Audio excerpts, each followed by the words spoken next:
Hey guys, so for this video, I'm going to show you how to add a Zoom meeting in your Google Calendar event. So first you want to go ahead and open a new tab, and then over here at the top right, you will see this icon that says Google Apps. So just click on it, and then you want to scroll down and look for the Chrome Web Store. So just click on it, and then over here at the top search bar, you just want to search for Zoom Chrome extension. And then you want to add to Chrome this specific extension. So just click on add extension. And then it will automatically appear here at the top right corner.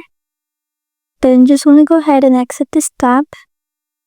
And then you want to go ahead and click on the Zoom icon over here at the top right. And then you want to click on the sign in to Zoom. And then you just want to go ahead and sign in.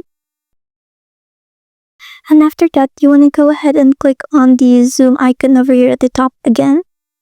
And then you can click on schedule a meeting, which will redirect you here to creating the event in Google Calendar. And as you can see, it automatically adds a Zoom link to your event. And then another way to do this is if you go back to your Google Calendar, and then when you click on create that event, you will see that there is now an option to add a Zoom attachment or make it a Zoom meeting. So that's it. Thanks for watching.